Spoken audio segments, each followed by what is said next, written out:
Praise the lord. దేవుని నామానికి మహిమ కలుగును గాక. మరి ప్రియ విశ్వాసులందరికీ దేవుని పేరట మన రక్షకుడును విమోచకుడును పరిశుద్ధుడైన ఆయన యేసుక్రీస్తు నామములో మీ అందరికీ శుభవందనాలు తెలియజేసుకుంటూ ఉన్నాను. మరి దేవుని కృపను బట్టి సంఘ విశ్వాసులేమి, బంధువులేమి, స్నేహితులేమి అందరూ కూడా క్షేమంగా ఉన్నారని, దేవుని కృపను బట్టి దేవుని కాపుదల్లో మనమందరం కాచి కాపాడబడుతూ ఉన్నామని, ఆయన ప్రేమను బట్టి సజీవులుగాను, ఆయన రక్షణ నీడలో మనమందరం కూడా సురక్షితంగాను యోగ్యంగాను ఉన్నామని దేవునికి మహిమ చెల్లిస్తూ, మరి ఈ సమయంలో మన హోలీ గాస్పల్ మినిస్ట్రీస్ ఆరాధనను ప్రార్థనాపూర్వకంగా మనం ప్రారంభించుకుందాం. చిన్న ప్రార్థన చేసి మనం ఆరాధన ప్రారంభించుకుందాం. సకలాశీర్వాదములకు కారణభూతులైన మా తండ్రి, కృప కలిగిన యేసయ్య, గడిచిన కాలమంతా నీ కృప కాపుదల్లో మమ్మల్ని కాచి కాపాడి భద్రపరిచి నాన్న ఈ శుక్రవారం దినాన్న ఇటు రీతిగా నిన్ను స్తుతించడానికి, నిన్ను కనపరచడానికి నాన్న పెద్దలుగాను సంఘ విశ్వాసులుగాను నేను అనేక మంది ఆన్లైన్ నందు కూడి నేను ఇటు ఆరాధన జరిపించుకోవడానికి మీరు ఇచ్చిన అనుమతిని బట్టి, అవకాశమును బట్టి మీకు వందనాలు చెల్లించుకుంటూ ఉన్నాను. నేను గడిచిన కాలంలో మన పరిపాట్లలో మీరు తోడుగా ఉంటూ ఉన్నారు. క్షేమకరమైన ప్రయాణంలో అనుగ్రహించారు. ఎట్టి తెగులును ఎట్టి నాయన స్తోత్రం ప్రభా, నేను నీరసమును మా దరిచోరు చేరకుండా నీ కాపుదల్లో మమ్మల్ని భద్రపరిచిన విధానాన్ని బట్టి మీకు వందనాలు చెల్లించుకుంటూ ఉన్నాం. ఇది నాయన ఎవరైతే అనారోగ్యంతో ఉంటూ ఉన్నారో వారందరినీ మీరు యేసుక్రీస్తు నాయన స్తోత్రం ప్రభా నామములు స్వస్థపరచండి, బలపరచండి.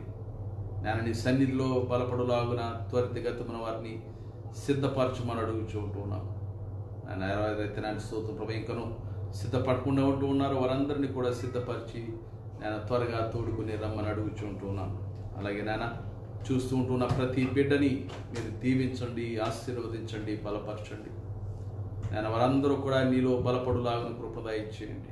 యేసుక్రీస్తు నామములో వారి రక్షణ పొందుకుని నేను వారి ఆత్మలో బలపరుచుకొని నీ కొరకు ఎదురు చూచే ఆత్మలుగా మమ్మల్ని సిద్ధపరచమని అడుగుచుంటున్నాం.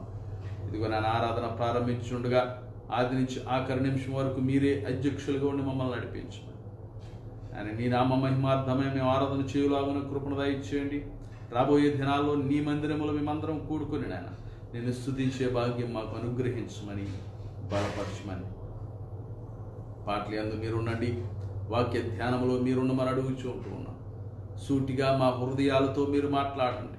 మేము సరి చేసుకోవలసిన రీతిని మాకు తెలియజెప్పమని అడుగుచూ ఉంటూ ఉన్నాం. సూటిగా మా హృదయాలతో మాట్లాడండి, మా సంఘముతో మాట్లాడండి. నేను మా జనులతో మీరు మాట్లాడమని అడుగుచూ ఉంటున్నాం. మీరు మాట్లాడి మమ్మల్ని సరిచేసి మమ్మల్ని సంసిద్ధులుగా చేయమని, బలపరచమని యేసుక్రీస్తు నామములో అడిగి వేడుకుంటూ ఉన్నాం మా పరమ తండ్రి, ఆమేన్. ఈ సమయంలో పెద్దలు రాపాక శామ్యులు గారు వచ్చి ఒక పాట పాడి దేవుని మహిమపరుస్తారు. వందనాలు. అలాగే దేవాది దేవునికి ఘనత మహిమ ప్రభావం చెల్లిస్తున్నానండి. ఆమేన్.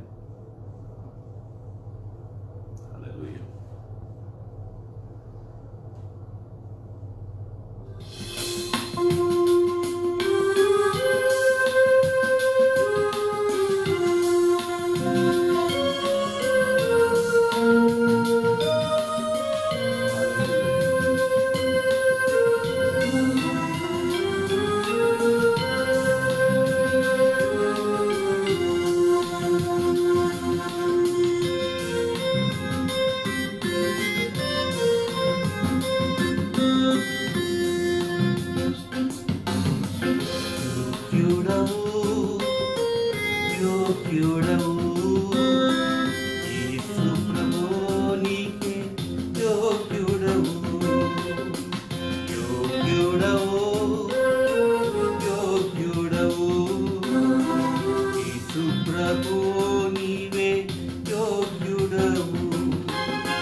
మరణము గెలిచిన యోధుడవు నా జీవితమున పూజ్యుడవు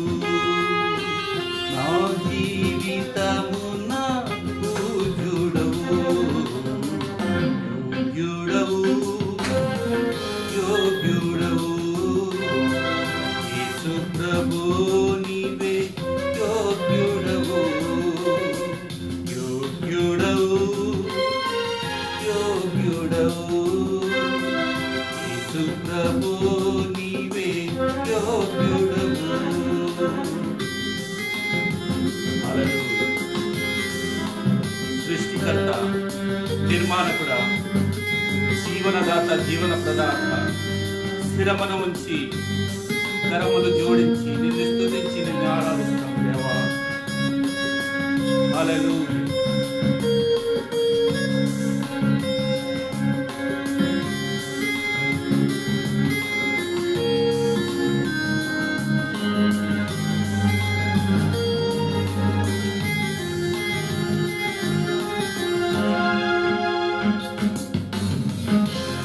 సృష్టికర్త, నిర్మాణకుడా, జీవనదాత, జీవించువాడా,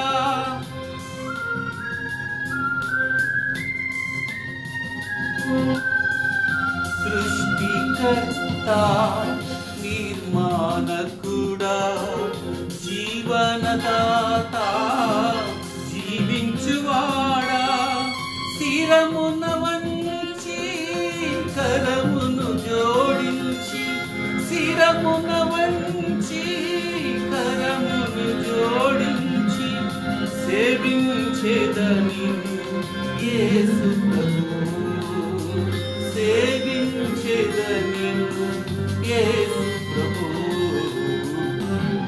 యోగ్యుడవు యోగ్యుడవు యేసు ప్రభు నీవే యోగ్యుడవు యోగ్యుడవు యోగ్యుడవు యేసు ప్రభు నీవే యోగ్యుడవు. హల్లెలూయా. గొర్రెపిల్లవై యాగమైతివి, సిలువ యందే పాపమైతివి, శిరమున వంచి కరములు జోడించి నిన్ను స్తుతిస్తాం యేసయ్యా. ఆమేన్. హల్లెలూయా.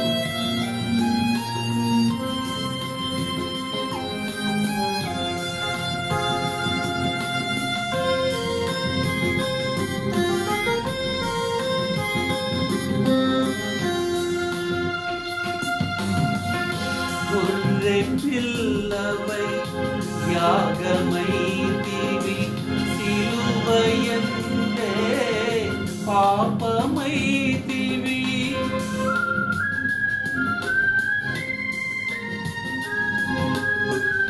గొర్రె పిల్లవై యాగమైతివి, సిలువ యందే పాపమైతివి, శిరమున వంచి కరమును జోడించి, శిరమున వంచి కరమును జోడించి సేవించేదని యేసు ప్రభు, సేవించేదని యేసు ప్రభు.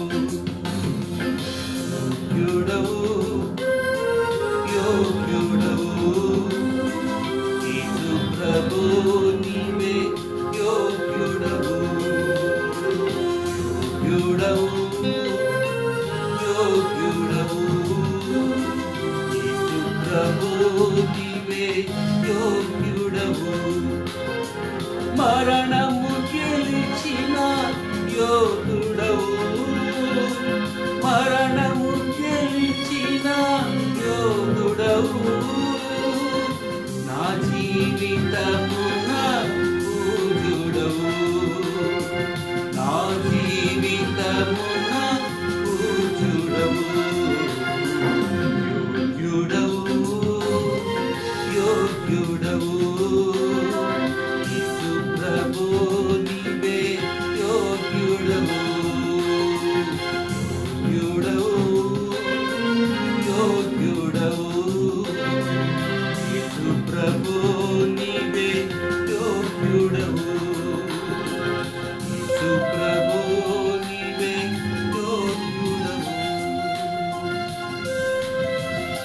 హల్లెలూయా.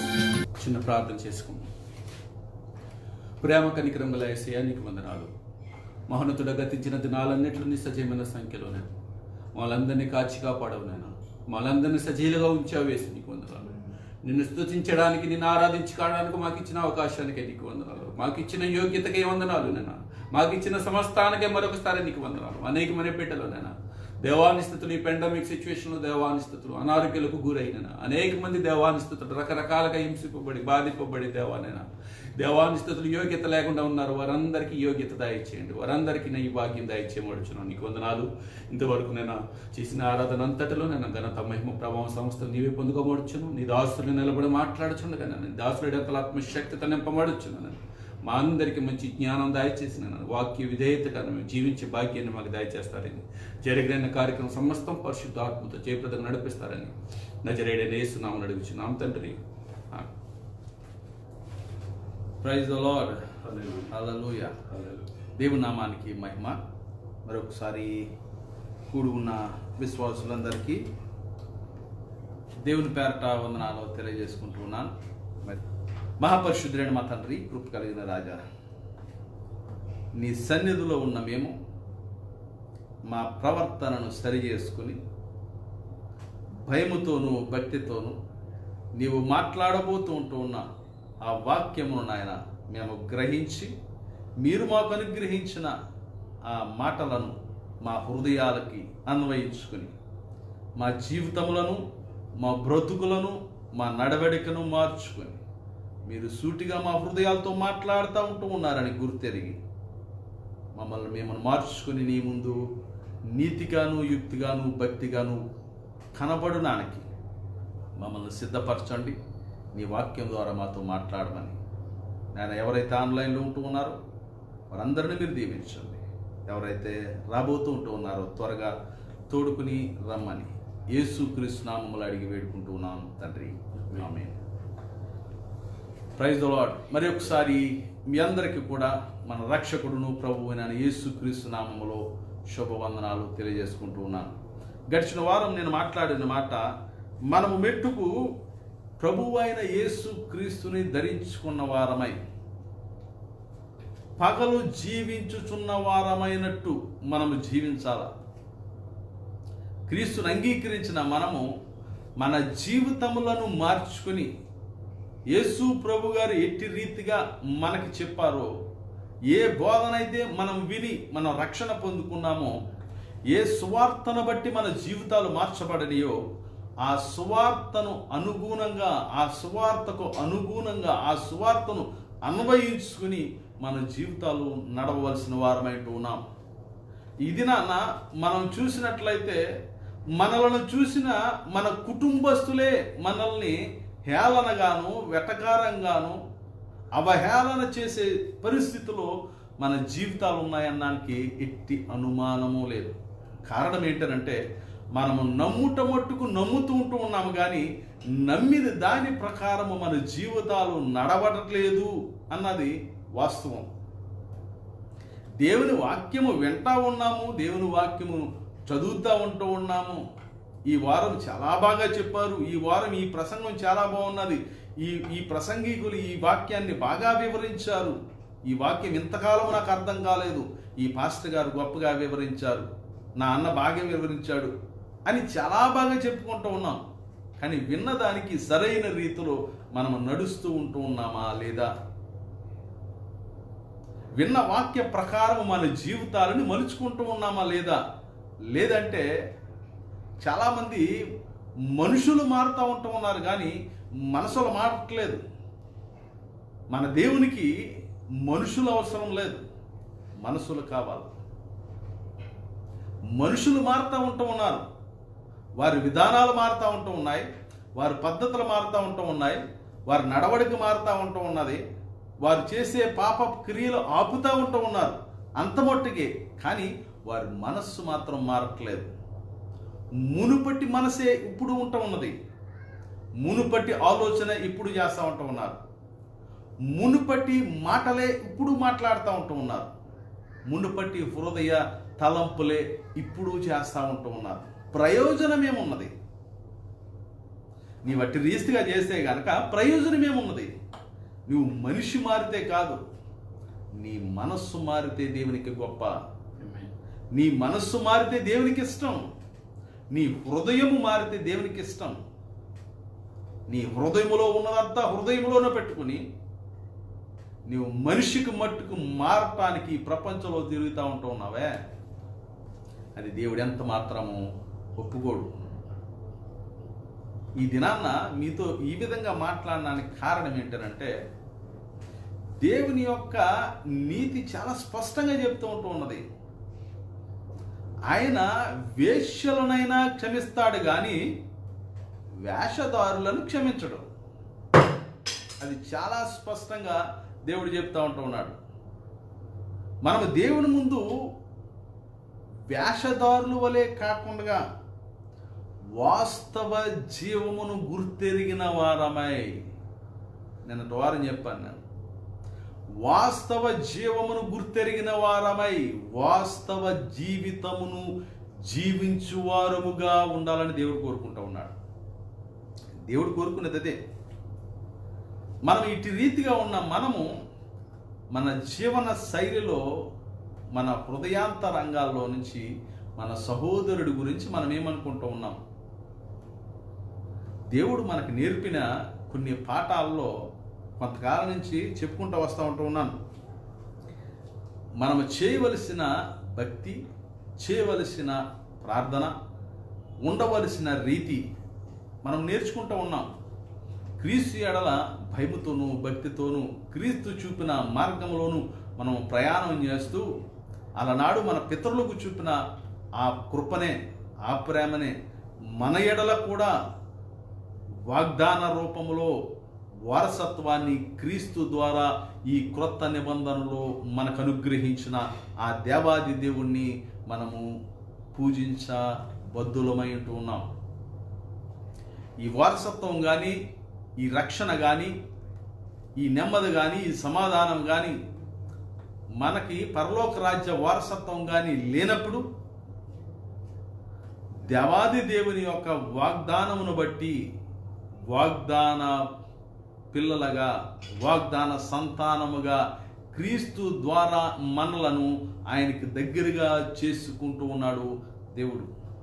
అంత గొప్ప ఆధిక్యతను దేవుడు మనకు అనుగ్రహించి క్రీస్తు ద్వారా, యేసు క్రీస్తు ప్రభు గారి ద్వారా మనకు అంత గొప్ప ఆధిక్యతను అనుగ్రహిస్తూ ఉంటూ ఉన్నాడు. ఆ గొప్ప ఆధిక్యతను అనుగ్రహిస్తూ ఉంటూ ఉన్న దేవుడు మనకిచ్చిన నిబంధన ఏంటంటే, ఆ నిబంధనను జ్ఞాపకం చేసుకోవడానికి ఆయన శరీరమును, ఆయన రక్తమును మనము తీసుకోవాలి, అందులో మనము పాలిభాగస్తులుగా ఉండాలని క్రీస్తు కోరుతా ఉంటూ ఉన్నాడు. మనము జీవించాలి అని అంటే గనక యేసు ప్రభు గారు తండ్రి విషయమై ఏ విధంగా జీవిస్తూ ఉంటూ ఉన్నారో మనమును ఆయనని తినువారమై, ఆయన యందు జీవించువారమై ఉన్నట్టు మనం ఉంటూ ఉండాలి. ఈ దినాన్న చాలామంది నెగ్లెక్ట్ చేసేది ఏంటనంటే దేవుని యొక్క శరీరమును, రక్తమును. చాలా గమనించండి, క్రైస్తవులుగా మనము నిర్ణయించుకోవలసింది, మనము చేయవలసింది ఏంటి అని అంటే, ఆయన ఇచ్చిన నిత్య నిబంధనలో మనము నిత్యము క్రీస్తును జ్ఞాపకం చేసుకోవలసిన వారమై ఉన్నాం. ఆయన నిబంధన జ్ఞాపకం చేసుకోవడానికి ఆయన ఇచ్చిన గొప్ప నీతి ఏంటనంటే, ఆయన శరీరమునకు సాదృశ్యం ఉన్న రొట్టెను, మన కొరకు కార్చిన రక్తమునకు సాదృశ్యం ఉన్న ద్రాక్షారసమును తీసుకుని ఆ నిత్య నిబంధనలో మనలను మనము ఏర్పరచుకుంటూ క్రీస్తును జ్ఞాపకం చేసుకోవాలని. క్రైస్తవులుగా మనకుండవలసింది ఏంటి అని అంటే, నేను కూడా ఆ నిబంధనలో పాలిభాగస్తులుగా ఉండాలి. నేను కూడా ఆ శరీరంలో పాలిభాగస్తుడిగా ఉండాలి. నేను కూడా ఆ రక్తంలో పాలిభాగస్తుడై ఉండాలని మనం ఒక నిశ్చయం కావాలి. ఒకరు చెప్తే కాదు మనకు రావాల్సింది, ఒకరు కోరుకుంటే కాదు మనం వెళ్ళవలసింది. క్రైస్తవుడిగా మనం చేయవలసింది ఏంటనంటే, నాకు నేనుగా క్రీస్తు నిబంధనలో ఉండాలా, నాకు నేనుగా క్రీస్తు ఆచరణలో ఉండాలా. ఒకరు చెప్తే చేసేది కాదది. మన హృదయాంతరంగాల్లో నుంచి దాని కొరకు తృష్ణ ఉండాలా, ఆయన శరీరం కొరకు ఆకలిగి ఉండాలా, ఆయన రక్తం కొరకు దాహము కలిగి ఉండాలి, ఆయన నిబంధనలు మనం జ్ఞాపకం చేసుకోవాలా. అందుకే నేను ప్రతి శుక్రవారము బలారాధన ఇస్తూ ఉంటున్నాను. ప్రతి శుక్రవారము ఆయన నిబంధన మనం జ్ఞాపకం చేసుకోవాలా. ప్రతి దినము రొట్టె విరుచుట యందు అలనాడు అపోస్తలులు పాల్గొన్నారు కదా.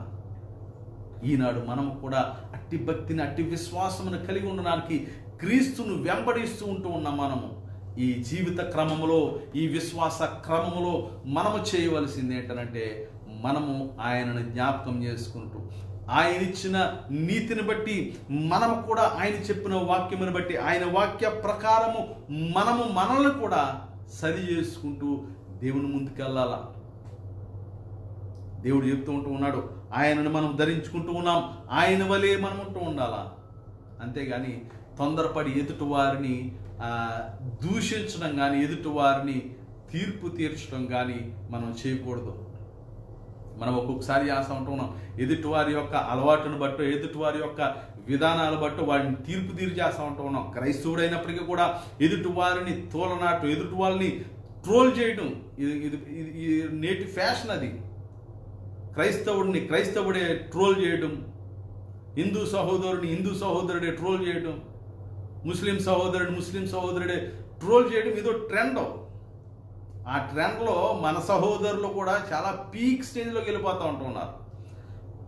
సంఘ కాపరులనే ట్రోల్ చేసే విధానాల్లోకి వెళ్ళిపోతూ ఉంటున్నారు. సంఘ కాపరులనే, దేవుని సేవకులనే తీర్పు తీర్చే గొప్ప విశ్వాసులు ఈ దినాన్న సంఘాల్లో బయలుదేరారు. గొప్ప విశ్వాసులే, ఈ గొప్ప విశ్వాసుల యొక్క పిల్లలే.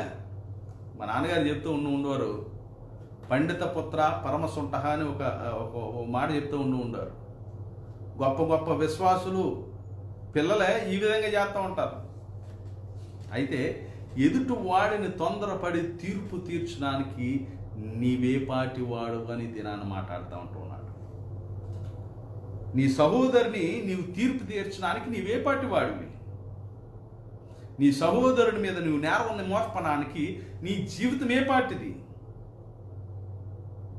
వారు కూడా రక్షించబడిన వారే కదా, వారు కూడా దేవుని ఎరిగిన వారే కదా, వారు చేసే విధానంలో వారు చేస్తూ ఉంటూ ఉన్నారు కదా. ఈ దినాలు అనేకమైన దాన్ని ఏమంటారు, డిస్కషన్స్ జరుగుతూ ఉంటున్నాయి, వాదనలు ఎక్కువైపోతూ ఉంటూ ఉన్నాయి. ఏది తినకూడదు, ఏది తినాలో, ఎక్కడికి వెళ్ళాలి, ఎక్కడికి వెళ్ళకూడదు, ఏం ధరించాలి, ఏం ధరించకూడదు, ఇవన్నీ కూడా అనవసరమైన వాదనలే. అందుకే అపోస్తలుడైన పౌలు గారు రోమీలకు రాస్తూ చెప్తూ ఉంటూ ఉన్నారు. అపోస్తలుడైన పౌలు గారు రోమీలకు రాసిన పత్రిక 14వ వచనంలో మొదటి వచనంలో ఈ విధంగా చూస్తే, విశ్వాసము విషయమై బలహీనుడైన వారిని చేర్చుకునడి. ఒకవేళ నీ ఎదుటివాడు బలహీనుడై ఉండొచ్చు, నీ ఎదుటివాడు తక్కువవాడై ఉండొచ్చు, ఒకవేళ నీ ఎదుటివాడు తెలియక పొరపాటే చేసి ఉండొచ్చు. అంత మాత్రమున నీ ఎదుటి వారిని దూషించి కానీ, నీ ఎదుటి వారిని తీర్పు తీర్చుట నీ వశం కాదు, నీవు చేయకూడని పని. ఎందుకంటే ఆ బలహీనును చేర్చుకోవలసిన సహోదర భావము, ప్రేమ నీ దగ్గర ఉండాలి. కారణం ఏంటంటే, నీవు క్రీస్తుని ఎరిగిన వాడివి గనక, నీవు క్రీస్తుని ధరించుకున్న వాడివి గనక నీ తోటి వారిని నువ్వు క్షమించాలి. ఆ విధంగా మనం చూస్తే గనక ఆ 14వ అధ్యాయంలో 12వ వచనం వరకు కూడా అక్కడ చెప్పే విషయం ఏంటనంటే, చదువుతూ ఉంటూ ఉన్నాను. 2వ వచనంలో, ఒకడు సమస్తమును తినవచ్చునని నమ్ముకుంటున్నాడు, మరి ఒకడు బలహీనుడై ఉండి కూరగాయలని తినుచున్నాడు. తినువాడు తిననివారిని తృణీకరించకూడదు, తిననివాడు తినువారిని తీర్పు తీర్చకూడదు. ఎలాగనగా దేవుడు అతనిని చేర్చుకున్నాను. ఎదుటివాడి తిండి మీద పడి ఏడ్చే కొంతమంది బలమైన విశ్వాసులు చాలామంది ఉంటున్నారు. తినేవాడిని తిన్నవాడిని, తిననివాడిని వాడిని అలా వదిలేయండి.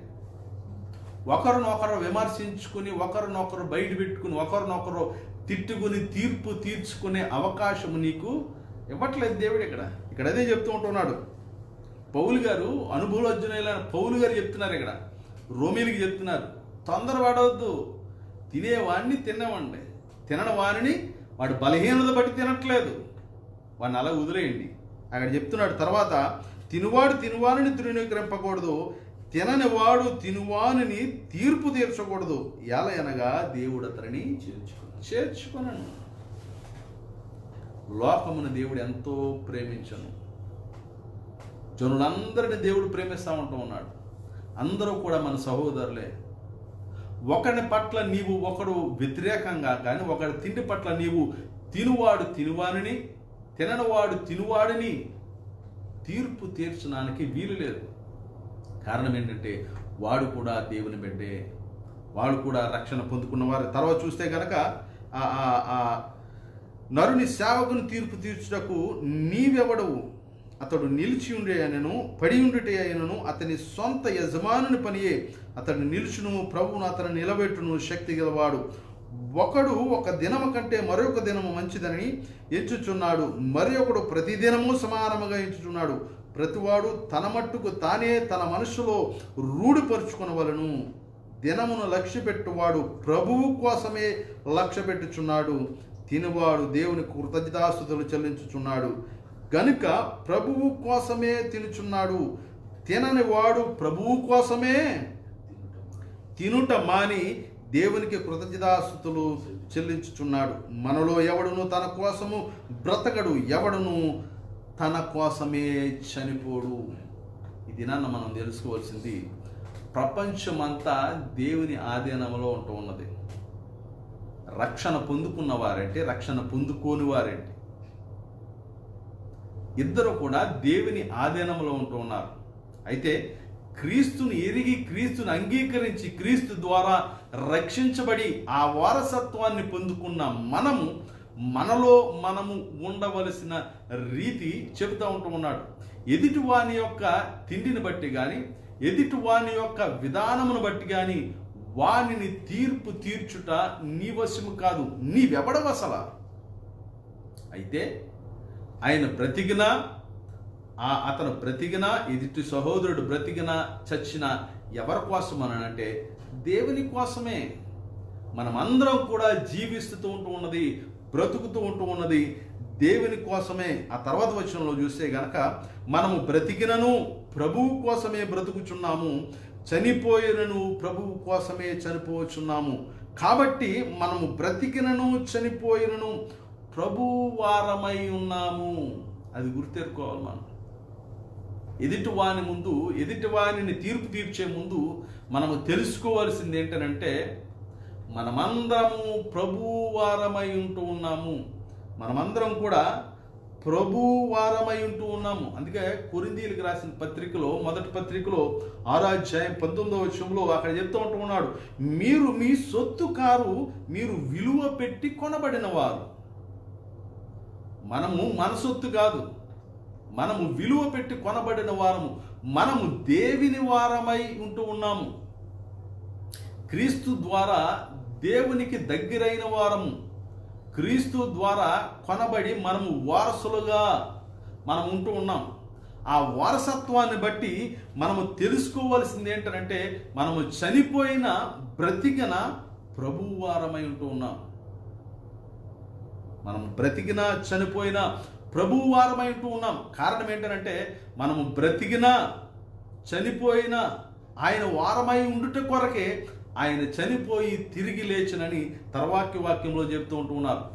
నీవు చనిపోయా, మన పితరులు చనిపోయి ఉన్నప్పటికీ కూడా చనిపోయిన వారికి ప్రభువు యేసుక్రీస్తే, బ్రతుకున్న మనకి కూడా ప్రభువు యేసుక్రీస్తే. అందుకే ఆయన చనిపోయి బ్రతికునని తర్వాత వాక్యంలో చెప్తూ ఉంటూ ఉన్నాడు. మనము ఎక్కడున్నప్పటికీ కూడా మనమందరము ప్రభువు వారమై ఉంటూ ఉన్నాం. ఎందుకు ఇదన్నీ చెప్తున్నాను అంటే, మనం ఎదుటి వారి ఎడల ఎట్టి బుద్ధిని కలిగి ఉంటూ ఉన్నాము. మన సహోదరుడి పట్ల మనం ఎట్టి బుద్ధిని కలిగి ఉంటూ ఉన్నాం. మన సహోదరుడి పట్ల ఎట్టి మనస్సును కలిగి ఉంటూ ఉన్నాం. ఒకసారి సంఘంలో ప్రసంగం చేశాను నేను.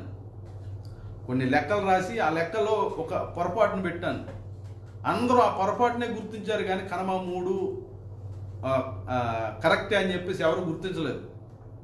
అంటే మన విశ్వాసం ఎలా ఉన్నదనంటే, మనం చూడటం పొరపాటునే చూస్తాం, కానీ అంతకు ముందు కానీ ఆ తర్వాత చేయబోతున్న మంచిని మాత్రం మనం చూడం. ఆ క్షణాన్న ఆ మట్టికి చేసిన ఆ పొరపాటునే మనం ఎత్తి చూపుతాం, మంచిని మాత్రం ఎత్తి చూపం. ఆ మనస్సు మారాలని ఈ వాక్యం చెప్తూ ఉంటున్నాడు దేవుడు. అట్టి రీతిగా మనం ఉండకూడదు. ఎదుటివాని యొక్క విధానాన్ని బట్టి మనం వెంటనే తీర్పు తీర్చడానికి మనం సరిపోం. అయితే వారైనా మనమైనా దేవుని వారమై ఉంటూ ఉన్నాం. మనం బ్రతికినా చనిపోయినా దేవుని వారమై ఉంటూ ఉన్నాం, క్రీస్తు వారమై ఉంటూ ఉన్నాం. తర్వాత వాక్యంలో చదివితే కనుక 9వ వచనంలో తాను మృతులకును సజీవులకును ప్రభువై ఉండుటకు ఇందు నిమిత్తమే కదా క్రీస్తు చనిపోయి మరలా బ్రతికెను. అందుకే మన పితరులు చనిపోయినప్పటికీ వారికి ప్రభువుగా ఉన్నాడు, బ్రతికున్న మనకి యేసుక్రీస్తు ప్రభువుగా ఉంటూ ఉన్నాడు. అందుకే ఆయన చనిపోయి ప్రియుడికి బ్రతికినని అపోస్తలుడైన పౌలు గారు రూఢీకరిస్తూ ఉంటూ ఉన్నారు.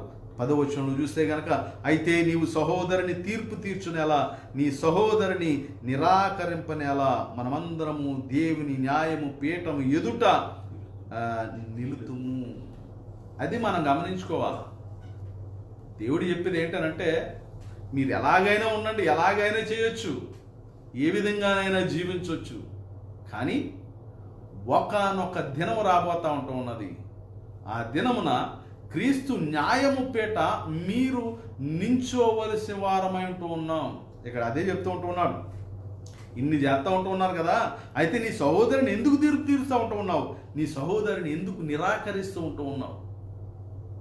ఎందుకు నీ సహోదరుని, నీ కుటుంబస్తుల్ని వెలివేసే విధంగా చూస్తూ ఉంటూ ఉన్నావు? ఎందుకు నీ సహోదరుని ప్రేమించలేకపోతా ఉంటూ ఉన్నావు? నీ సహోదరుని క్షమించలేకపోతా ఉంటూ ఉన్నావు? మనం ఏదో అనుకుంటాం, మనకి ఏదో అన్యాయం జరిగిందని అనుకుంటాం.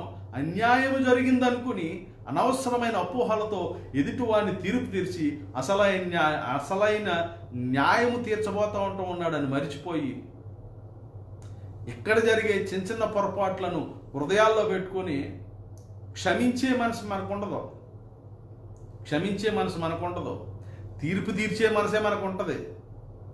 మనం పెద్ద న్యాయవంతులం అన్నట్టు, మనం నీతిమంతులం అన్నట్టు, మనం పరిశుద్ధులం అన్నట్టు ఎదుటి వారిని తీర్పు తీర్చే మనసులు ఎక్కువ మనకే. మనం చాలా న్యాయవంతులుగా అనుకుంటాం. మనంత అన్యాయస్తులు ఈ ప్రపంచంలో ఎవరు ఉండరు. ఎవరైతే న్యాయంగా నేను మాట్లాడుతూ ఉంటారో వాళ్ళకంటే అన్యాయస్తులు ఎవరు ఉండరు.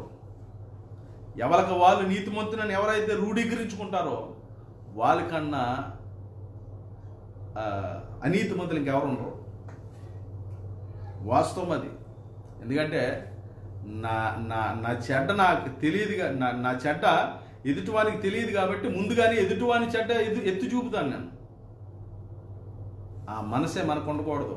ఆ తీర్పు నీవెందుకు తీరుస్తూ ఉంటూ ఉన్నావు? ఎదుటివాని ఏడల బుద్ధి నీకెందుకు బయటపడతా ఉంటూ ఉన్నది? ఇక్కడ చూస్తే గనక అయితే నీ సహోదరుని తీర్పు తీర్చినేలా, నీ సహోదరుని నిరాకరించినేలా మనమందరము దేవుని న్యాయపీఠం ఎదుట నిలుతుము. గమనించండి, మనం ఎంత పౌరుషంగా బతికేసినా, ఎంత బలంగా బతికేసినా, ఎంత న్యాయంగా బతికేసినా మనమందరం కూడా క్రీస్తు న్యాయపీఠము ముందు నిలుచుండాలని గుర్తించండి. ఒక్కొక్కసారి చెప్తూ ఉంటున్నాను, ఎవడ కంపు ఆడికింపు, పరకంపు చెడు కంపు. అది ఎవడ కంపు ఆడికింపుగానే ఉంటుంది, పరకంపు చెడు కంపుగా ఉంటుంది. ఎవడ నీతి న్యాయంగానే ఉంటుంది. నా నీతి నాకు న్యాయమే, నా నీతి నేను న్యాయంగానే బ్రతుకుతున్నాను. కానీ ఒకానొక దినాన్న క్రీస్తు ముందు నిలబడతాను చూసారా, అప్పుడు బయటపడుతుంది నా న్యాయం ఏంటో, నా నీతి ఏంటో, నా బ్రతికేంటో.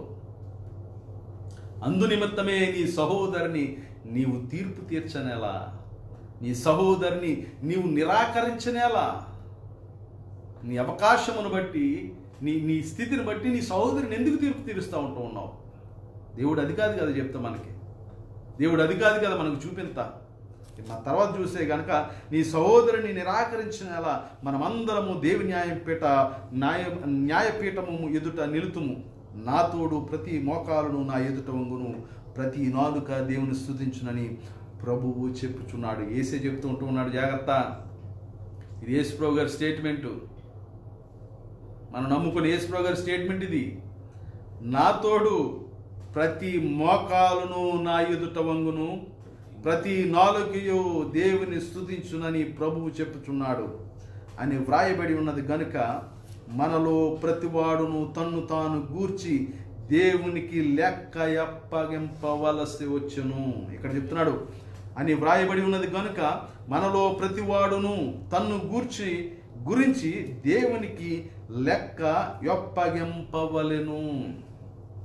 ప్రియులారా, క్రైస్తవ బిడ్డలారా,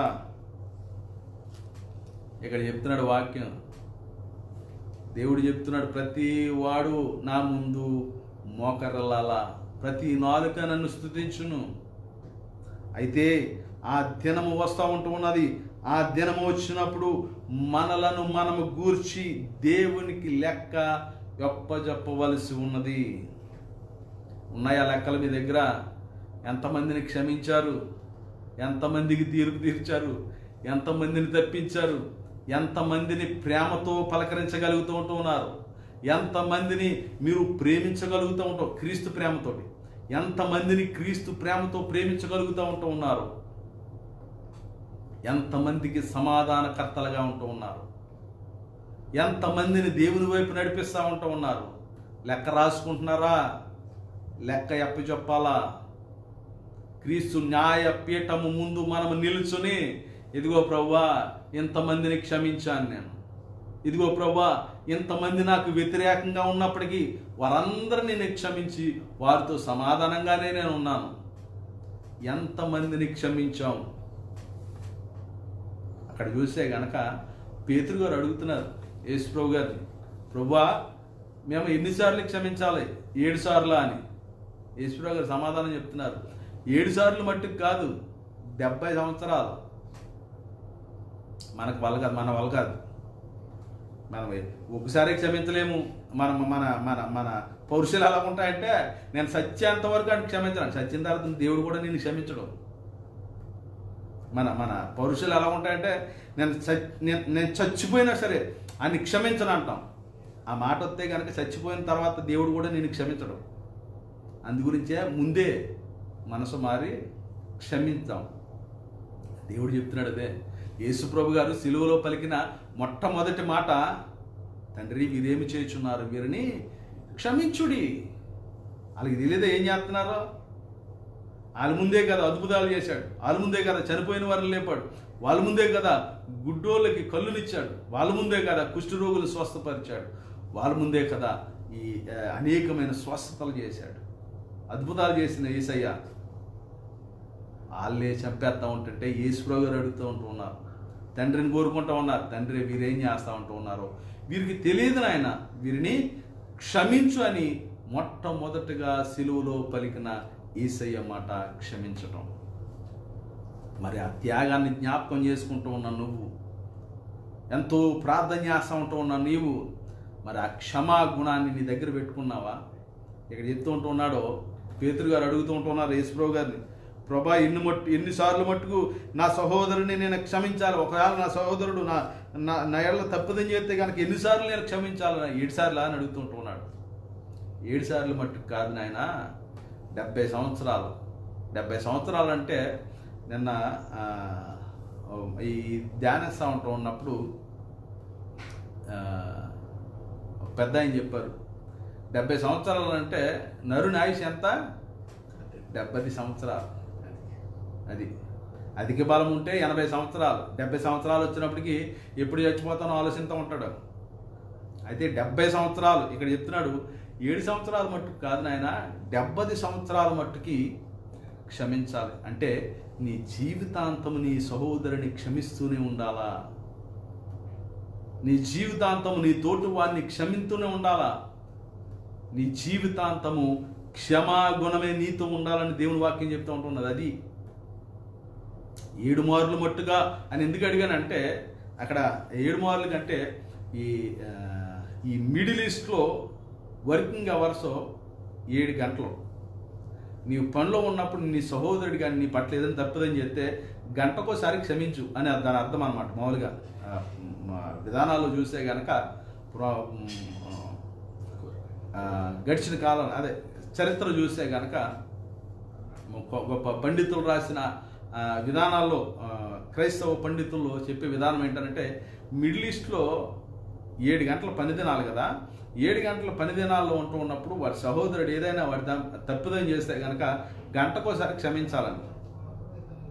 గంటకోసారి మన కుదిరే పని అసలు మరి మన నెలలైనా సంవత్సరాలైనా క్షమించని బుద్ధులు మన తోటివాడిని తోడబుట్టిన వాళ్ళే మనం క్షమించే మనసులు మన దగ్గర ఉండవు, ఇంకా పొరుగువాడిని క్షమిస్తాం మనం. కానీ మనం బలమైన క్రైస్తవులు, జాగ్రత్త. దేవుడి వాక్యం అది చెప్తూ ఉంటున్నది. నీ సహోదరుని క్షమించలేని నీవు దేవుని ముందు ఏమి నుంచుంటావు? నువ్వు దేవుని న్యాయపీఠం ముందు ఏ విధంగా నుంచుంటావు? యేసుప్రభు గారు మొట్టమొదటిగా సిలువలో పలికిన మాట, ప్రభువా వీరిని క్షమించండి, తండ్రి వీరిని క్షమించండి, వీరేం చేస్తున్నారు వీరికి తెలియదని క్రీస్తు ప్రభు గారు చెప్తూ ఉంటూ ఉన్నారు. వాళ్ళకి తెలుసు ఎవరిని చంపేస్తున్నామో వాళ్ళకి తెలుసు. కానీ యేసు ప్రభు గారు కోరుకుంటూ ఉన్నారు, వీరికేం తెలియదు, వీరేం చేస్తున్నారు వీరికి తెలియదు, క్షమించమని. అలాగా మనము ఆయుష్ ఉన్నంత వరకు క్షమాగుణమనే మనం కలిగి ఉండాలని దేవుని వాక్యం తెలియజేస్తూ ఉంటూ ఉన్నది. 7 మార్లు మట్టుగా కాదు, 70 ఏళ్ల మట్టుకు నీ ఆయుష్ మట్టుకు నీ పొరుగువానితో నీవు సమాధానంగానే ఉండాలా. అది దేవుని వాక్యం తెలియజేస్తూ ఉంటుంది. నీ తోటివాడితో నువ్వు సమాధానంగానే ఉండాలా. ఒకవేళ నీ ఎడల తప్పిదం చేస్తే గనక, వాడు నీ ఎడల తప్పిదం చేస్తే నీవు వాడిని క్షమించబద్దుడు అయి ఉంటున్నావు. వాడు తెలియజేసాడేమో, వాడిని క్షమించే మనసు నీ దగ్గర ఉండాలని దేవుని వాక్యం తెలియజేస్తూ ఉంటున్నది. అందుకే ఇక్కడ చెప్తూ ఉంటున్నాడు కదా, మత్తయి సువార్త 18వ అధ్యాయము, మత్తయి సువార్త 18వ అధ్యాయం. ఈ సంఘటన మనం చూస్తే కనుక మనం ఎట్టి రీతిగా ఆలోచిస్తూ ఉంటూ ఉన్నాము, దేని కొరకు మన జీవితాలు మారాలా, ఎట్టి రీతిగా మన జీవితాలు మారాలో ఈ వాక్యాన్ని బట్టి, ఈ జరిగిన సంఘటనను బట్టి మనం చూస్తూ ఉంటూ ఉన్నాం. దేవుడు చెప్పిన ఈ ఉపోద్ఘాతము మన జీవితాల్లో పెట్టుకుంటే కనుక అంతా సమాధానమే. మన కుటుంబాల్లో సమాధానమే, మన ఊర్లో సమాధానమే, మన గ్రామాల్లో సమాధానమే. పంచాయతీలనే ఉండవు, తగువులనే ఉండవు, తీర్పులనే ఉండవు, ఒకరిని తీర్పు తీర్చడం అనేది ఉండదు. ఎదుటివాడి యొక్క అలవాట్లను బట్టి తీర్పు తీర్చే అలవాటు మన దగ్గర ఉండదు. ఎదుటివాడి విధానాలు బట్టి వాడిని తీర్పు తీర్చే ఆలోచనలు మన దగ్గరికి రావు. ఎప్పుడు రావు అని అంటే గనక ఈ ఉపోద్ఘాతాన్ని మనం అన్వయించుకుంటే గనక. ఇక్కడ చెప్తూ ఉంటున్నాడు, యేసుప్రభు గారిని అడుగుతూ ఉంటున్నారు, పేతురు గారు అడుగుతుంటూ ఉన్నారు, ఎన్నిసార్లు మనం క్షమించాలి అని అడుగుతూ ఉంటే కనుక 21 ఆ సమయమున పేతురు ఆయన వద్దకు వచ్చి 18వ అధ్యాయము 21వ వచనం. ఆ సమయమున పేతురు ఆయన యొద్దకు వచ్చి, ప్రభువా, నా సహోదరుడు నా ఎడల తప్పుదమ చేసిన ఎడల ఎన్ని మార్లు అతన్ని క్షమించవలను? 7 మార్లు మట్టుగా అని అడిగను. అందుకు యేసు అతనితో ఇట్లను, 7 మార్లు మట్టుకే కాదు, 70 ఏళ్ల మారుల మట్టుకని నీతో చెప్పుచున్నాను. యేసుప్రభు గారు చెప్పిన మాట ఇది, ఎవరు కాదు, ఎవరు చెప్పలేదు. మనం నమ్ముకుని యేసుప్రభు గారు చెప్పారు. ఏం చెప్పారు? 7 మార్లు మట్టుకు కాదు, 70 ఏళ్ల మట్టుకు. 70 ఏళ్ళు నీ బ్రతికినంత కాలము గంటకోసారి నీ సహోదరుని క్షమించు. నీ సహోదరుడి మీద, నీ కుటుంబస్తుల మీద, నీ స్నేహితుల మీద, నీ బంధువుల మీద, నీ సంఘం మీద, నీ సంఘ కాపం మీద ఎటువంటి తీర్పు తీర్చు. ఏ విధమైన మాటలు, ఏ విధమైన భావాలు మనం కలిగి ఉండకూడదని దేవుని వాక్యం చెప్తున్నారు. అది ఎవరో కాదు, నేను కాదు, యేసుప్రభు గారు చెప్తున్నారు. 70 సంవత్సరాలు నీవు బతికినంతకాలం క్షమింతానే ఉండు అని చెప్తూ తర్వాత చెప్తూ ఉన్నారు, దేవుని రాజ్యము కావున పరలోక రాజ్యము తన దాసుల యొద్ద లెక్క చూచుకొన ఈ యొక్క రాజును పోలి ఉన్నది. దేవుని రాజ్యం కొరకు, పరలోక రాజ్యం కొరకు ఇది ఒక ఉపమానం చెబుతా. దేవుడు లెక్క చూసుకునే వాడై ఉంటూ ఉన్నాడో, దేవుడు నీకేవిది ఇచ్చాడో దానిని నీవే విధంగా ఈ లోకంలో ఉపయోగించుకున్నావు. లెక్క చూచు రాజ్యముగా, ఒక రాజుగా పరలోక రాజ్యాన్ని యేసు ప్రభు గారు వర్ణిస్తూ ఒక ఉపమానం చెప్తూ ఉంటూ ఉన్నారు. ఆ ఉపమానంలో మనం చూస్తే కనుక అతడు లెక్క చూచుకొని మొదలుపెట్టినప్పుడు అతనికి 10,000 తలాంతులు అచ్చి ఉన్న ఒకడు అతని యొద్దకు తేబడను. అప్పు తీర్చుటకు వాని యొద్ద ఏమీ లేనందున వాని యజమానుడు వానిని, అతని భార్యను, పిల్లలను, వానికి కలిగిన యావత్తును అమ్మి అప్పు తీర్చవలనని ఆజ్ఞాపించును. యజమానుడి దగ్గరికి తన దాసుని తీసుకొస్తాడు. 10,000 తలాంతులు 10,000 ఇక్కడ చూసే గనక 10,000 తలాంతులు అచ్చి ఉన్నాడు. దాసుడు యజమానుడికి 10,000 తలాంతులు అచ్చి ఉన్నాడు. అచ్చి ఉన్న తర్వాత ఆ తీర్చమని చెప్పేసి ఆ దాసుని యజమానుడి వద్దకు తోడుకొని వచ్చినప్పుడు ఆ దాసుడు బ్రతిమాలుతా ఉంటూ ఉన్నాడు. ఆ దాసుడు ఏమని బ్రతిమాలుతా ఉంటూ ఉన్నాడు?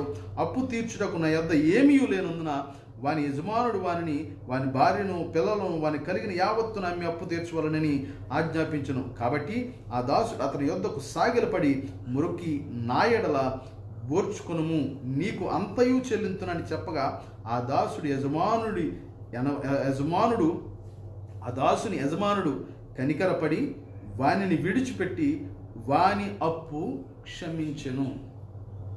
తన దాసుని తీసుకొచ్చినప్పుడు తనంతా అమ్మి, నీ భార్యని, పిల్లలు మొత్తం అంత సమస్తమును ఇది చేసి నా అప్పు తీర్చు, 10,000 తలాంతులు తీర్చు నాయన అని చెప్పేసి దాసుని ఆజ్ఞాపించినప్పుడు దాసుడు ఆ యజమానుడి యొక్క, జాగ్రత్తగా గమనించండి, దాసుడు యజమానుడి యొక్క క్రాళ్ళను మొక్కి నేనేం చేయలేకపోతాను, తర్వాత తీర్చుకుంటానని, నన్ను క్షమించు అన్నప్పుడు ఆ యజమానుడు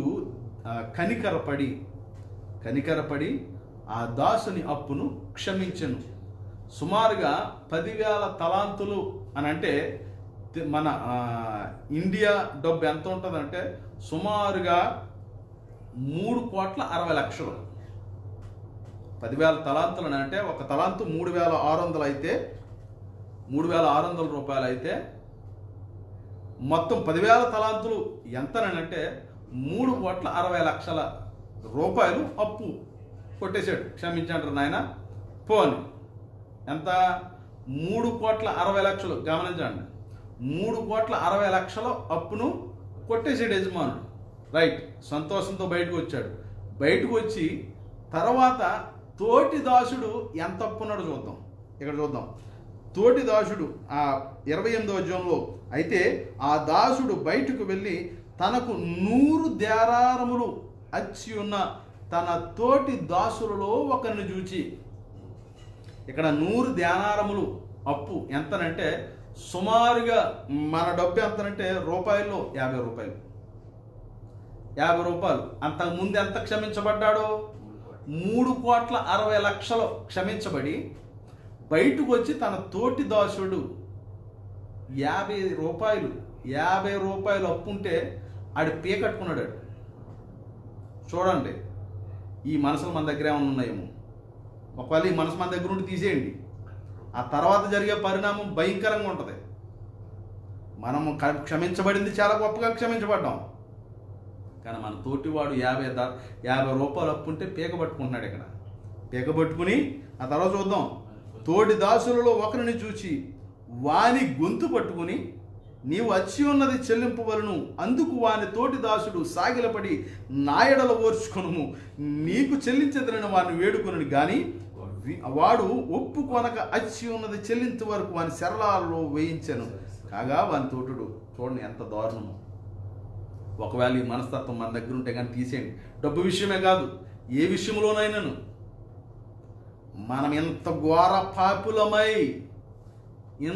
ఘోర పాపులమైన మనలను యేసయ్య క్షమించాడు, క్షమించి రక్షించుకున్నాడు. మరి మన ఎడల చిన్న పొరపాటు చేస్తే మనం క్షమించలేమా? మనకు ఆ రక్షణ కావాలి, మనకు పరలోక రాజ్యం కావాలి, కానీ మన తోటి దాసుడు మన పట్ల చిన్న మాట మాట్లాడితే క్షమించలేము. జీవితాంతం మాట్లాడడం, జీవితాంతం వెలివేస్తాం, జీవితాంతం వాడి గురించి వ్యతిరేకంగానే మాట్లాడతాం. ఇదిగో ఈ దాసుడు ఆయన పీక పట్టుకుని మాట్లాడుతున్నాడు. 3,60,00,000 క్షమించబడ్డాయి అడపు, కానీ 50 రూపాయల కోసం గుర్తుపడుతున్నాడు. ఇక్కడ 50 రూపాయలు క్షమించలేకపోయాడు. ఆ పక్కన 3,60,00,000 క్షమించబడ్డాయి, ఈ పక్కన 50 రూపాయలు క్షమించడానికి కానీ మనసొప్పగా పీక పట్టుకుని శరసారలో వేయించాడు. ఆ విషయం ఊరికనే ఉంటుందా? యజమానుడి దగ్గరికి వెళ్ళింది విషయం. యజమానుడి దగ్గరికి వెళ్ళినప్పుడు యజమానుడు తన మొదటి దాసుడితో మాట్లాడుతున్న మాటలు మనం చూస్తే గనక ఇక్కడ చూస్తే 32వ వచనంలో, అప్పుడు వాని యజమానుడు వానిని పిలిపించి ఒక బిరుదు ఎత్తున్నాడు. ఏంటనంటే చెడ్డదాసుడా. అంతకుముందు యేసుప్రభు గారు బిరుదు ఇచ్చారు. పరలోక రాజ్యం గురించి ఉపమానం చెప్తా, మంచి దాసుడా, నమ్మకమైన దాసుడా. ఇక్కడికి వచ్చినప్పటికీ ఈ దాసుడికి ఇస్తున్న బిరుదు ఏంటనంటే చెడ్డ దాసుడా. ఎందుకు చెడ్డవాడయ్యాడు? తను ఏదైతే పొందుకున్నాడో దానిని ఉపయోగించుకోలేకపోయాడు.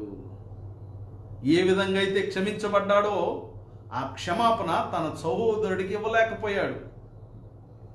ఏ విధంగా అయితే మన్నించబడ్డాడో ఆ మన్నింపు తన సహోదరుని ఎడల చూపించలేకపోయాడు. గమనించండి, అందుకే చెడ్డదాసుడయ్యాడు. ఈ దినాన్న నీవు కూడా తండ్రి ద్వారా, యేసుక్రీస్తు ద్వారా తండ్రి నుంచి పొందుకున్న వారసత్వాన్ని, ఆ రక్షణను, ఆ క్షమాపణను గనక నీవు నీ తోటివానికి చూపెట్టలేకపోతే గనక నీవు కూడా చెడ్డదాసుడివే సుమా. నీవు కూడా దేవునికి అవసరం లేదు. నీవు పొందుకున్న క్షమాపణను నీ తోటివాడికి చూపించలేకపోతే నీవు దేవునికి ఎందుకు? సమాధాన పడలేకపోతే నీ జీవితం ఎందుకు? మనం బ్రతికేది 70 సంవత్సరాలు. ఈ 70 సంవత్సరాల్లో మన పగలతోటి, కక్షలతోటి, కార్పణ్యాలతోటి, ఈ లేనిపోని మాటలతోటి, లేనిపోని నిందలతోటి ఎంతకాలం బ్రతుకుతాం మనం? సమాధానం లేని బ్రతుకులు. అందుకే మనలో చాలామంది నిద్రించుచున్నారు, ఆత్మలో నిద్రించుచున్నారు, విశ్వాసములో పడిపోయిన వారై ఉన్నారు. కారణం ఏంటో తెలుసా? మనం పొందుకున్న క్షమాపణ మన తోటివానికి అందించలేకపోతా ఉంటున్నాం. మనం గొప్ప క్షమాపణ పొందుకున్నాం, ఇక్కడికి వచ్చినప్పటికీ చిన్న మాటను తట్టుకోలేక సంవత్సరాలు వాళ్ళని దూరం పెడతా ఉన్నాం. వారి సంఘ సహోదరుడై ఉండొచ్చు, నీ రక్త సంబంధం అయి ఉండొచ్చు, నీ బంధువు అయి ఉండొచ్చు, నీ సమాజంలో ఒక సహోదరుడై ఉండొచ్చు, నీ స్నేహితుడై ఉండొచ్చు. వాడిని క్షమించలేకపోతా ఉంటున్నా. ఈ మాటలు అంటున్నా నువ్వు ఒకవేళ మనసు మారితే కనుక నీ సహోదరుని క్షమించేయాలి. కారణం ఏంటో తెలుసా?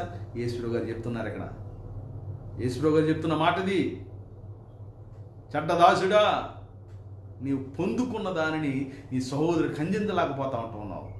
అక్కడ చూస్తే కనుక తర్వాత వాక్యం చూస్తే 33వ వచనంలో, నేను నిన్ను కనికరించిన ప్రకారము నీవును నీ తోటి దాసుని కనికరింపవలసి ఉండెను కదా. అది పరలోక రాజ్యం వెళ్ళిపోవటం అంటే సులువుగా నుచ్చినేసుకుని వెళ్ళిపోవటం కాదు, లిఫ్ట్ ఎక్కి వెళ్ళిపోవటం కాదు. అసలు నువ్వు పొందుకున్న దాన్ని నీ తోటివాడికి చూపించు. అందరూ వెళ్ళిపోదాం బట్టలు సర్దుకుని, ఎవడెళ్తాడు లోనకి? అక్కడ ముందు ఆయన న్యాయపీఠం ముందు నిల్చోవాలి కదా. మనం నిల్చున్నప్పుడు ఈ లెక్క అంతా చెప్పాలి కదా. రాసుకుంటున్నారు ఈ లెక్క. ప్రభా, నాకు 3,60,00,000 క్షమించావు, 50 రూపాయలు నేను వసూలు చేసుకుని వచ్చానని చెప్తావా నువ్వు? చెడ్డదాసులమైపోతాం. ఆయన అదే చెప్తున్నాడు ఇక్కడ. నేను నిన్ను కరుణించిన ప్రకారము నీవును నీ తోటి దాసుడిని క్షమింపవలసి ఉండేను. అదే చెప్తున్నాడు, అదే కోరుకున్నాడేమో. నేను నిన్ను క్షమించాను కదా, నీ తోటి వాడిని నువ్వు క్షమించి ఉండవలసి ఉన్నది వానితో చెప్పి, అందుచేత వాని యజమానుడు కోపపడి తనకు అచ్చి ఉన్నది అంతయు చెల్లించే వరకు బాధపరచు వారికి వారిని అప్పగించను. అసలకే మూలం వచ్చింది, అసలకే జడ్డు వచ్చింది. పోయింది 50 రూపాయలు అనుకోవచ్చు కదా, 3,60,00,000 మళ్ళీ కట్టవలసి వచ్చింది. నీ పాప పరిహారార్థం యేసుక్రీస్తు శిలువలో మరణించిన ఆ త్యాగమును బట్టి నీవు క్షమించబడ్డావు. ఆ రక్తమును బట్టి నీవు కడగబడ్డావు. ఆ రక్తమును బట్టి నీవు క్రీస్తుని ధరించుకున్న వాడిగా ఈ లోకములో బ్రతుకుతూ ఉంటున్నావు. ఒకానొక దినాన్న ఆయన ముందు నిలవబడే ముందు నీవు ఆ ఆధిక్యతను నువ్వు పొందుకోవాలనంటే ఈ క్షమాపణ నువ్వు కొనసాగించాలా. నీ సహోదరుడి పట్ల నీవు నీ ప్రేమను కలిగి జీవించాలా. నీ సహోదరుడి పట్ల క్షమాపణ కలిగి జీవించాలా. కోపంతో ఏం బ్రతుకుతాం మనం? కోపం తెచ్చుకొని, పగ తెచ్చుకొని, కక్షలు పెంచుకొని ఏం జీవిస్తాం మనం, ఏం బ్రతుకుతాం? సమాధానం లేని బ్రతుకులైపోతూ ఉంటాం అన్నాయి కదా. సమాధాన పడవాలి అనే ఆలోచన కూడా రావట్లేదా? దేవుడు చెప్తా ఉన్నాడు, తిరిగి ఏదైతే కనికరం చూపెట్టాడో ఆ కనికరం చూపకుండగా తిరిగి మొత్తం వసూలు చేసేలాగా చెరసాలలో వేసేస్తానంటాడు దేవుడు. నీవు ఉదాహరణకి చెప్తున్నాను ఇక్కడ, 3,60,00,000లో 50 రూపాయలు పెద్ద గొప్ప. తన సర్వస్వాన్ని కోల్పోయాడు పాపం. ఇక్కడ తన కనికరం మొత్తాన్ని కోల్పోయాడు. 3,60,00,000 కట్టవలసి వచ్చిందేమో. మనం కూడా మన ఆత్మీయ జీవితంలో మన చేసిన పాపములు క్షమించబడ్డాయని గుర్తెరిగితే గనక ఖచ్చితంగా ఆ క్షమాపణను తోటి వారికి అందిద్దాం. ఈ క్షమాపణ ద్వారానే దేవుడు మనల్ని రక్షించుకున్నాడు. ఆ క్షమించాడు కాబట్టే. లేకపోతే నువ్వెంత నేనెంత అండి, మన బ్రతుకులెంత అండి? ఒకసారి ఆలోచించుకుంటే యేసుక్రీస్తు మాట చెప్పడానికి కూడా పని చేయని వారు మనం. అంత అర్హత లేదు కూడా మనకి. ఆయన వాక్యాన్ని పట్టుకునే ధన్యత కూడా మనకు లేదు. ఏ పాటి వారం మనం? ఆయనే శరీరదారుడై నీ కొరకు నా కొరకు నీకు నాకు లేని రక్షణను అందించడానికి ఆయన సిలువలో చచ్చిపోతే, ఆ చనిపోయటం వల్ల నీకు నాకు రక్షణ, నీకు నాకు క్షమాపణ వచ్చింది. ఆ క్షమాపణ నీవు తోటి వారికి చూపించలేకపోతా ఉంటున్నావు అంటే సిగ్గుచేటుగా తర్వాత మొత్తం కట్టేవలసి ఉంటుంది. గమనించు నా ప్రియ సోదరి, దేవుడు చాలా స్పష్టంగా చెప్తూ ఉంటున్నాడు, నీకు అందించబడింది నీ తోటివాడికి అందించలేకపోతే గనక, నీవు పొందుకున్నది నీ తోటివాడు పొందుకోవడానికి అవకాశమును నువ్వు కల్పించలేకపోతే గనక నీవు తిరిగి కట్టవలసి ఉంటుంది. ఆ తర్వాత వాక్యం చెప్తూ ఉంటున్నాడు, మీలో ప్రతివాడును తన సహోదరుని హృదయపూర్వకముగా క్షమించని ఎడల నా పరలోకపు తండ్రియు ఆ ప్రకారమే మీ ఎడల చేయుననెను. యేసు ప్రభు గారు చెప్తున్న మాట ఇది. యేసు ప్రభు గారు స్వయంగా చెబుతున్న మాట. మళ్ళీ చదువుతున్నాను, మీలో ప్రతివాడును తన సహోదరుని హృదయపూర్వకముగా క్షమింపని ఎడల నా పరలోకపు తండ్రియు ఆ ప్రకారమే మీ ఎడల చేయును. మారుదామా? మనసులు మార్చుకుందామా? మారు మనసు పొందుకుందామా? మనసును మార్చుకుని క్షమాగుణం హృదయాల్లో పెట్టుకుందామా? మన సహోదరుని క్షమిద్దాం.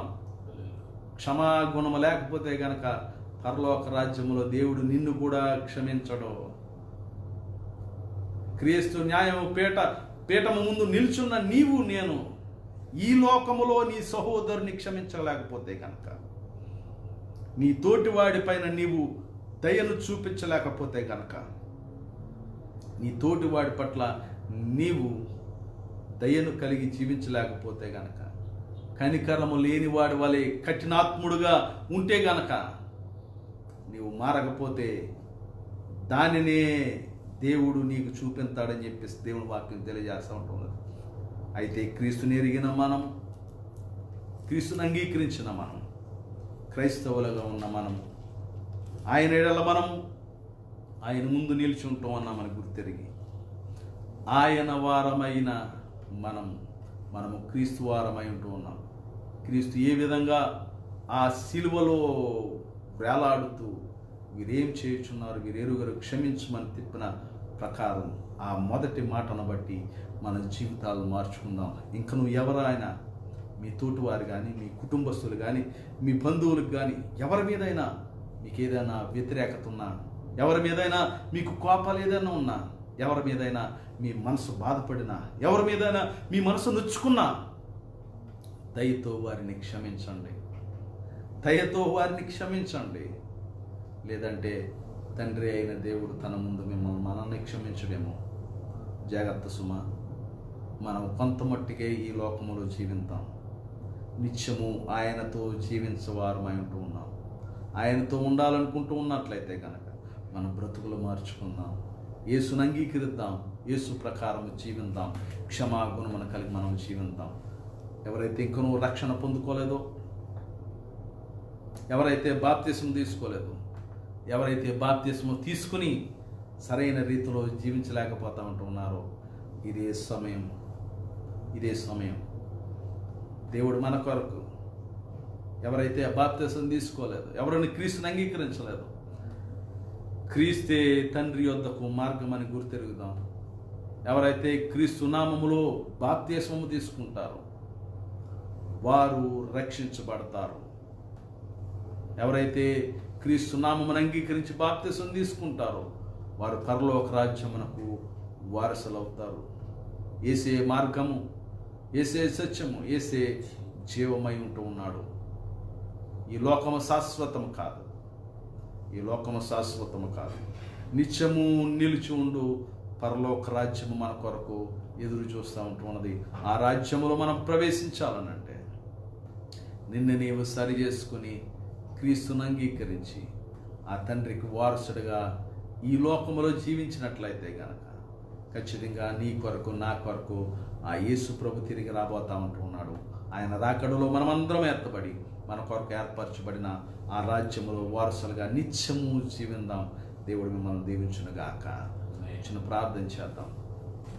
మహాపరిశుద్ధుడైన మా తండ్రి, కృప కలిగిన యేసయ్య, ఇంతవరకు మాతో మాట్లాడిన దేవా మీకు వందనాలు. ఒకవేళ ఇంతకాలము ఇన్ని సంవత్సరాలు క్రైస్తవ జీవితము మేము జీవించినప్పటికీ మా సహోదరుని మేము క్షమించే మనసు మా దగ్గర లేదేమో, మమ్మల్ని క్షమించిన ఆయన. మమ్మల్ని మీరు క్షమించిన రీతిలో మేమును మా సహోదరులను, సహోదరీలను, మా తోటి వారిని, మా బంధువులను, మా సంఘము వారిని, నీ విశ్వాసులను, ఈ లోకంలో ఉన్న వారిని ఒకవేళ మా పట్ల ఎవరైనా తప్పిదము చేసినట్లయితే వారిని క్షమించే మనసును మా దగ్గర ఉంచమని అడుగుచుంటున్నాం. ఆయన ఆ దాసుడు 3,60,00,000 రూపాయలు క్షమించబడి 50 రూపాయల కొరకు ఆశను పడి తనకు కలిగిన కనికరము విడిచిపెట్టిన ఆయన, తన పొందుకున్న క్షమాపణను తిరిగి నాయన వదులుకునే పరిస్థితిని ఆ దాసుడు పొందుకున్నాడు. అయితే నాయన అట్టి రీతిగా మేము కాకుండా ప్రభా, మా సహోదరుని మేము క్షమించి నీ ఎడల మా పాపము క్షమించబడులాగున మమ్మల్ని ఆయత్తపరచమని నాయన ఎదుటి వారిని తీర్పు తీర్చుటకు మేము ఏ పాటి వారమన్న జ్ఞానమును మాకు అనుగ్రహించండి. మేమందరము క్రీస్తు వారమై ఉంటూ ఉన్నాం, మేమందరము నీ వారమై ఉంటూ ఉన్నాం. నీ ఎడల మేము జీవించే వారమై ఉండి బ్రతుకుల కృపణ దయచేయమని మెట్టుకు నీ వాక్యం ద్వారా బలపరిచిన మాకు నాయన మీకు వందనాలు చెల్లించుకుంటున్నాను. ఇదిగో నాయన ఎవరైతే నాయన కుటుంబస్తులను కోల్పోయారో వారందరినీ మీరు ఆదరించమని అడుగుచుంటున్నాం. బలపరచండి, ధైర్యపరచండి. నన్ను ఎవరైతే COVID-19 బారిన పడుతుంటున్నారో వారందరిని కూడా ధైర్యపరిచి స్వస్థపరచమని అడుగుచుంటున్నాం. అలాగే నేను మా సహోదరు నా స్తోత్ర ప్రభా, విశ్వాసుల యొక్క కుటుంబస్తులు దేశంలో ఉంటూ ఉన్నారు. వారు కూడా నేను చాలా నీరసం, టైఫాయిడ్ జ్వరాలు, అలాగే డెంగ్యూ జ్వరాలతో బాధపడుతూ ఉంటున్నారు. వారందరినీ మీరు స్వస్థపరచమని అడుగుచుంటున్నాం. ప్రార్థన అవసరం కోరిన ప్రతి బిడ్డని పేరు పేరుని మీరు దీవించండి. వారి ప్రార్థన అవసరతలను మీరు తీర్చమని అడుగుచుంటున్నాం. నాయన రక్షణ లేని వారికి రక్షణ, నాయన విమోచన లేని వారికి విమోచన, నాయన అనారోగ్యంగా ఉన్న వారికి స్వస్థత. ఎవరైతే పాప బంధకాల్లో ఉంటూ ఉన్నారో యేసు నామములో వారి బంధకాలు తెంచివేయమని అడుగుచుంటున్నాం. ఎవరైతే సమాధానం లేకుండా ఉంటూ ఉన్నారో యేసుక్రీస్తు ప్రశస్త నామములో వారి కుటుంబములో సమాధానాన్ని నేను ప్రకటిస్తూ ఉంటూ ఉన్నాను. వారు సమాధానమును కలిగి జీవించలాగిన కృపను దయచేయండి. ఎవరైతే ఆర్థికపరమైన ఇబ్బందుల్లో ఉంటూ ఉన్నారో పరలోకమందున ధననిధి నుంచి వారికి సహాయమును అందించండి. మార్గములను తెరవమని అడుగుచుంటున్నాం. ఉద్యోగములో లేని వారికి నాయన ఉద్యోగములు కల్పించమని అడుగుచుంటున్నాం. సమకూర్చండి. ఉద్యోగాల్లో నెమ్మది లేని వారికి నెమ్మదిని అనుగ్రహించమని అడుగుచుంటున్నాం. నీ కృపలు భద్రపరచండి నాయన. ఇదిగో నాయన హోలీ గాస్పల్ మినిస్ట్రీస్ నీ చేతుల్లో పెడుతూ ఉంటూ ఉన్నాం. రాబోయే దినాల్లో నాయన నీ సన్నిధిలో మేమందరం కూడుకుని స్తుతించే భాగ్యం మాకు అనుగ్రహించమని నాయన సంఘస్థులకు, విశ్వాసులకు, నాయన సంఘ పెద్దలకు, వారి కుటుంబాలకు, సంఘ కాపరికి, వారి కుటుంబానికి మీ తోడు నీడ నాయన సమాధానంతో నింపి నడిపించమని వెతుకు మమ్మల్ని అందరినీ మీ చేతులకు అప్పగించుకుంటూ ఎటువంటి హాని, కీడు, శోధన, ప్రమాదము మా దరిచేరకుండగా మా గృహాల గుమ్మాల పైన గొర్రెపిల్ల రక్తాన్ని ప్రోక్షించమని అడుగుచుంటున్నాం. ధైర్యమును, సహనమును, వివేచన, భక్తి, విశ్వాసము, ప్రార్థన మాకు అనుగ్రహించమని, మీ చల్లని నీడలో మమ్మల్ని నడిపించమని, మమ్మల్ని మేము మీ చేతికి అప్పగించుకుంటాం. యేసుక్రీస్తు నామములో అడిగి వేడుకుంటున్నాం మా తండ్రి. ఆమేన్. మన తండ్రి యొక్క ప్రేమయు, కుమారుడు యొక్క కృపయు, పరిశుద్ధాత్మ యొక్క అన్యోన్య సహవాసము, సమాధానం మనకనే తన విశ్వాసులెల్లరికీ సమాధానం దయచేయును గాక. ఆమేన్, ఆమేన్, ఆమేన్. సియోనులో నుండి యెహోవా మిమ్మల్ని దీవించును గాక. సియోనులో నుండి యెహోవా మన కుటుంబాలను ఆశీర్వదించును గాక. God bless you all.